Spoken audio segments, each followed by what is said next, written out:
Helen Yee here in LA, being joined by the one and only, the one who wears many hats, and the multi-talented Mr. Brendan Schaub.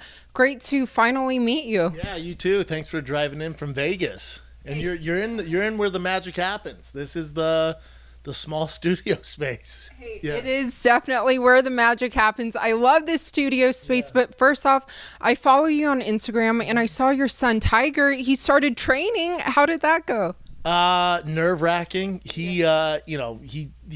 I'm like a hardcore, I watch everything. Invicta, One Championship, Bellator, UFC, Contender Series. So he's surrounded by fighting. And so, he'll ask about my fights and stuff. I'll bring it up. So since he was probably 2, me and him like mess around and grapple all the time. And so he's been asking during the pandemic, right when the pandemic started, he's like, Dad, I want to do jiu-jitsu. I'm like, well, we can't now, buddy. So as soon as this school opened up near our house, signed him up for jiu-jitsu.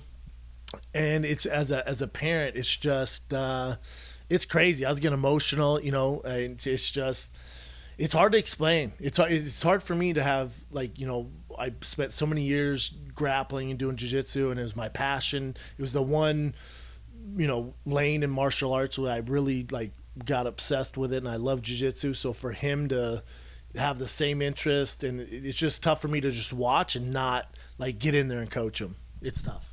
Well, you're definitely a great father, and we all do see that as well. Yeah.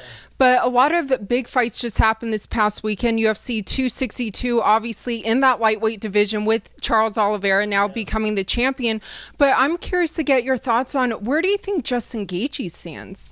It's a good question, right? So Justin Gaethje has kind of been quiet as of late, but I don't think people give him enough credit. And his manager, Ali, they're playing this like a chess match. There's a reason why he's sitting out, kind of letting there's a log jam at the top. So for the first time ever, you have the number one contender who I think in most people's eyes, we view Dustin Poirier as the champ. So, Dustin Poirier is fighting Conor again, and that's by Dustin's choice. And then Charles Oliveira and Michael Chandler fought for the title. But until Charles and Dustin fight, or the winner of Charles to fight the winner of Conor versus Dustin, until that happens, I don't think there's one true champion. So there's this log jam. So I think Justin Gaethje's team said, let's wait this out. Let's let it clear up there, and then we'll get in there. So I would assume you get Justin Gaethje, Michael Chandler next. Yeah, that would definitely be a great matchup for sure. But looking at that upcoming trilogy between Dustin and Conor, who do you think it favors going into this third fight? I know. I think Vegas, if I stand correct, I think they have Conor as the favorite, which, I was kind of surprised with, because looking at Conor, I'm a diehard Conor fan. I love what he's done for the sport. It's been a hell of a ride.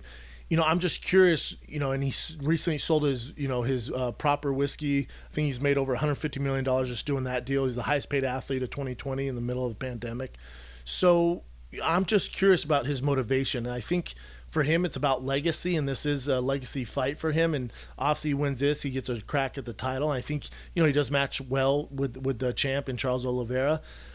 It depends what version of Conor we get. If it's not an extremely better version of what fought Dustin Poirier that second fight where he lost in the leg kicks, it's going to be the same result. So I hope, the Conor, the hungry Conor shows up. But listen, a guy that comes off a yacht in the middle of, Dubai, and he's in Gucci, pajamas, it's tough to get up for the fight, man. It just is. So it's up to Conor. I hope it's vintage Conor.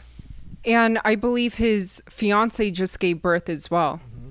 So again, there's a lot going on there. But there's guys, to that point, there's guys like Floyd Mayweather and Canelo, and there's guys, GSP, who they do get to the top and they make all this money and they continue just dominating. So it's possible, but I don't think people realize the level of success Conor's had outside the octagon. Like, you look at that Forbes list, everyone's on there and they're saying, Messi, Messi made whatever $100 million, but he did it playing soccer.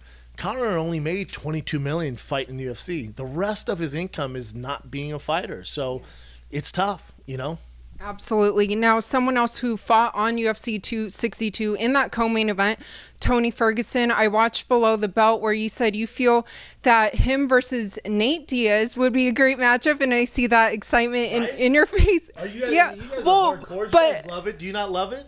I do, but he has that upcoming fight against Leon Edwards, 263. Yeah, and I know, and he obviously has to do work there against Leon Edwards, and he's a pretty big underdog there. I actually give Nate more of a shot than the Vegas has given him. I think it's going to be a tough night for Leon Edwards.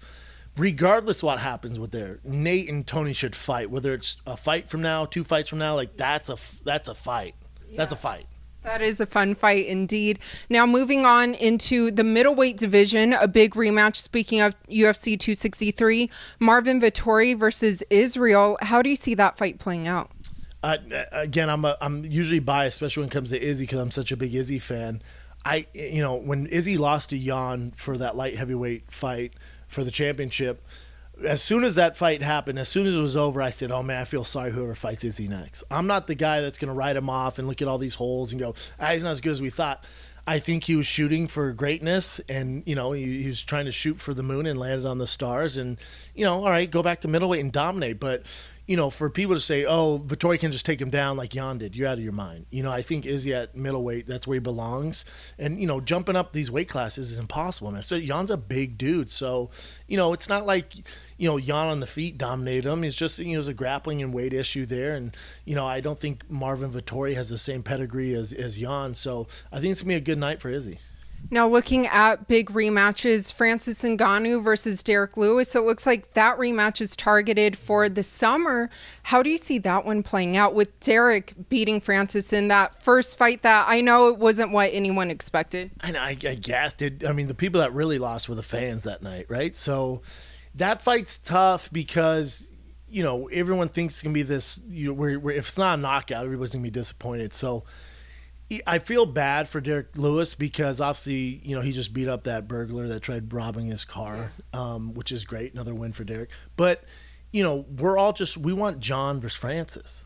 We all want Jon versus Francis, and I'll take Derrick versus Francis too, but we're all just waiting for Jon and Francis to get it done. So, listen, I'll watch Francis and Derrick Lewis fight every Sunday, but it's not what we want. Unfortunately, it's not what we want. Well, do you think that Jon will eventually fight Francis, or where do you think that stands? Because I think Dana recently stated, would a Stipe fight be interesting? And then I believe Jon turned it down, though. Well, I don't know Jon's motives. Like, if his motive is just to fight once at heavyweight and fight Francis and then ride off in the sunset, all right, keep doing what you're doing, and hopefully eventually that happens.